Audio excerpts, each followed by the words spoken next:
नमो अरहंताणम नमो अरहंताणम नमो अरहंताणम। आत्मा जैन आचार्यों ने जिस नमस्कार मंत्र की चर्चा की, मैं उसे दुनिया के महामंत्रों में बहुत श्रेष्ठ कोटि में इसलिए मानता हूं कि उन्होंने परमात्मा की बहुत यथार्थ व्याख्या हमारे सामने प्रस्तुत की।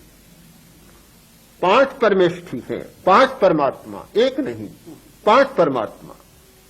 अरहत परमात्मा, सिद्ध परमात्मा, आचार्य परमात्मा, उपाध्याय परमात्मा और साधु परमात्मा। इतना व्यापक दे दिया कि साधु यानी साधना करने वाला हर व्यक्ति परमात्मा। जो व्यक्ति अपनी चेतना की साधना करता है वह हर व्यक्ति परमात्मा है।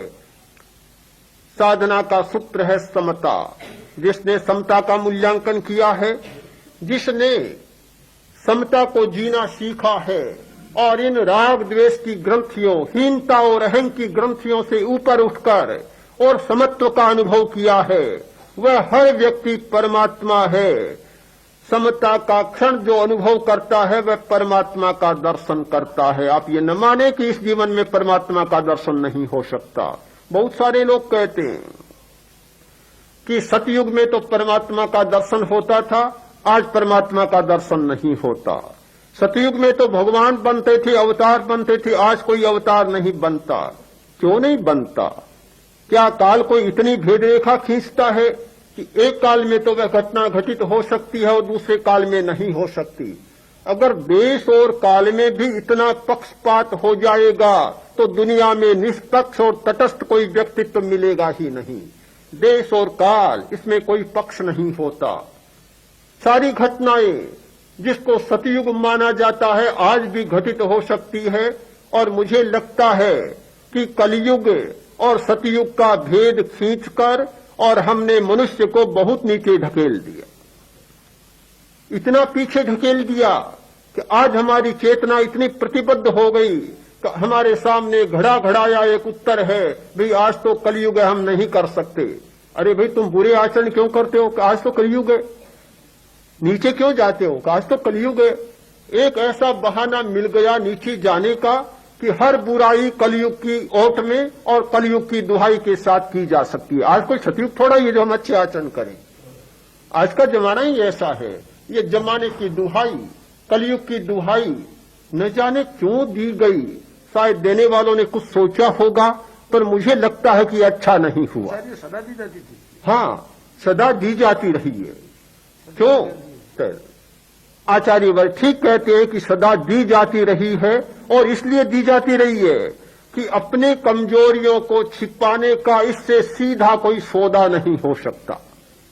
बहुत सीधा सौदा है तो बस आदमी सीधी छुट्टी पा लेता, भी मैं क्या करूं, ऐसी परिस्थिति, ऐसा ही देश काल है, ऐसा कलयुग है, बस सारी बातें समाप्त। आपको आश्चर्य होगा कि जिसको हम सतयुग मानते हैं उसमें भी ये दुहाइयां दी जाती थी। मैंने 200 वर्ष पहले का एक पत्र पढ़ा, किसी व्यक्ति को दिया हुआ, तो 200 वर्ष पहले का, उसमें अपने पुत्र को लिखा है, देखो बड़ी सावधानी से काम करना, जमाना हलाहल खराब आ गया है। मैंने 200 वर्ष पहले का एक पत्र पढ़ा, किसी व्यक्ति को दिया हुआ, तो 200 वर्ष पहले का, उसमें अपने पुत्र को लिखा है, देखो बड़ी सावधानी से काम करना, जमाना हलाहल खराब आ गया है। बड़ा सावधान रहना, बड़ा भयंकर जमाना है। आज किसी पर विश्वास नहीं किया जा सकता, भरोसा नहीं किया जा सकता। यह तो 200 वर्ष पहले की बात है। अगर 2000 वर्ष पहले का पत्र लिखा मिले तो यही लिखा हुआ होगा कि जमाना बड़ा हलाहल है, और 20,000 वर्ष पहले का मिलेगा तो यही मिलेगा। इससे अतिरिक्त कोई बात लगती नहीं कि मिलने वाली है। हर युग में आदमी अपनी सारी कमजोरियों को देश और काल पर ढालकर और अपने आप को छुट्टी पा लेता है। हम इन बातों में न उलझें, इनके सहारे न चले, देश और काल को अपना आवरण न बनाएं, एक कवच न बनाएं कि जिसकी ओट में हम जो चाहें सो करें। सबसे बड़ा पुरुषार्थ होता है और पुरुषार्थ करने वाला व्यक्ति देश और काल का अतिक्रमण करके भी कुछ कर लेता है। ये समता देशातीत और कालातीत होती है। परमात्मा देशातीत और कालातीत होता है। यदि समता भी देश और काल से प्रतिबद्ध हो तो मैं मानता हूं उस समता का मूल्य भी घट जाएगा, कम मूल्य होगा, हमारी दृष्टि में नहीं हो सकता। अगर ये परमात्मा भी किसी समय और देश के काल साथ जुड़ा हुआ हो, अमुक समय में तो परमात्मा हो सकता है, अमुक समय में नहीं हो सकता।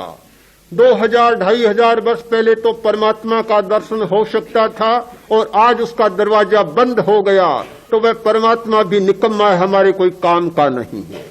उसे उसके साथ जुड़े रहने दो, हमारे किस काम का। यह समता देशातीत और कालातीत है, इसीलिए समता परम सत्य है, परमात्मा है। जो सत्य देश और काल से प्रतिबद्ध हो जाता है वह वास्तव में सत्य नहीं होता, वह देश और काल का दास और गुलाम बन जाता है। सच्चाई कभी किसी की गुलाम नहीं होती, सच्चाई स्वतंत्र होती है और उसकी स्वतंत्रता को कोई भी पदार्थ रोक नहीं सकता। यह समता का दर्शन परमात्मा का दर्शन है, यह आत्मा का दर्शन है, यह परमात्मा का अनुभव है जो व्यक्ति सामायिक करता है। जो व्यक्ति समता की साधना करता है वह परमात्मा की आराधना करता है और परमात्मा का अनुभव करता है। आज भी आप कर सकते हैं और 1000 वर्ष पहले भी कर सकते थे, कोई अंतर आने वाला नहीं। ये ध्यान की साधना, ये समता की साधना है, ये परमात्मा की साधना है।